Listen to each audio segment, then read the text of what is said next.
Caen accueille la 10e édition de la Normandie Channel Race, 10 ans déjà pour cette épreuve référence.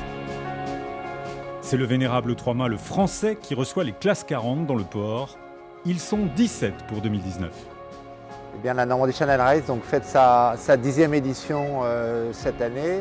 Depuis 2010, c'est près de 400 participations, c'est près de 200 skippers différents, de 17 nationalités distinctes. Et donc elle a pris de la force sportive avec un niveau qui n'a cessé de monter d'année en année. Les scolaires sont très nombreux sur le village pour admirer les bateaux et approcher les skippers. Le public a répondu présent. Les concurrents, eux, savent très bien ce qui les attend. C'est une étape très importante pendant la saison de la classe 40.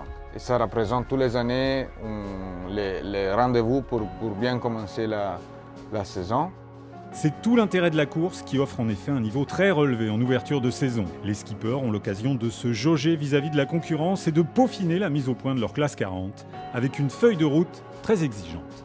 C'est un très beau parcours qui nous mène en Irlande, en Angleterre pendant près d'une semaine dans des zones qui sont compliquées en termes de navigation et ce qui donne à l'épreuve une difficulté, une dureté qui a fait une grande partie de sa réputation sportive. Le classe 40 est le bateau idéal pour ce parcours de 1000 milles en Manche et mer Celtique. La Normandie Channel Race est une épreuve parfaite pour réviser ses gammes et se faire plaisir. On y trouve tous les types de temps. C'est très très complet en termes de navigation. En termes de, il y a du courant, des vagues, des concurrents, des cailloux, du vent, pas de vent, beaucoup de transitions. Donc c'est une course où on arrive fatigué mais heureux en général. C'est le grand jour pour la flotte de la 10e Normandie Channel Race. Après un dernier salut aux proches, les duos de skippers quittent le bassin Saint-Pierre à Caen et remontent le canal vers Ouistreham, derrière le majestueux français. Tous n'ont qu'une envie, partir, et tous sont déjà dans leur course. Ils savent bien qu'un mauvais départ est très pénalisant. Là, vu les conditions de vent et de courant, c'est impératif d'être dans le paquet de tête, c'est impératif de rester sur le devant. Le Solène qui va être un peu le gros passage à niveau encore une fois de cette course avec les courants parce qu'on c'est assez incertain demain matin sur la force du vent, la direction aussi.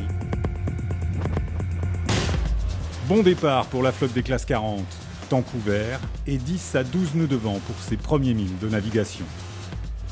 Très vite, la hiérarchie de la course va s'établir et comme tous le supposaient, bien partir, c'est déjà prendre une option sur la victoire.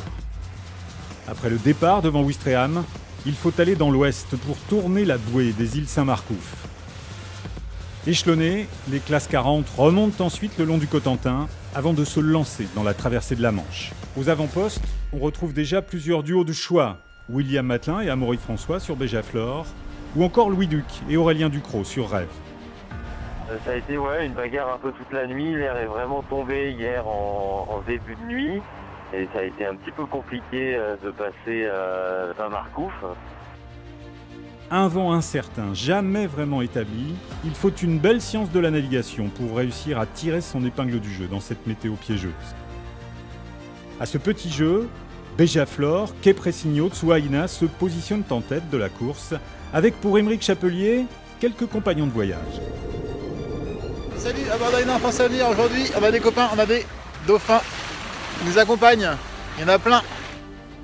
Arrivé le long de la côte anglaise et virage autour de l'île de Wight, la flotte entame le parcours qui longe les baies du sud de l'Angleterre.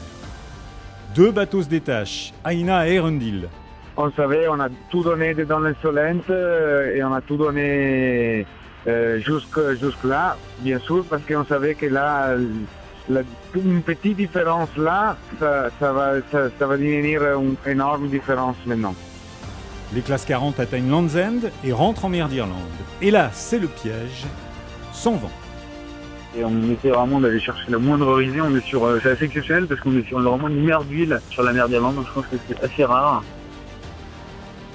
Assez rare, mais pas le choix. Il faut grimper jusqu'au phare de Tuscar, au sud de l'Irlande, avant de faire demi-tour pour redescendre jusqu'à Land's End.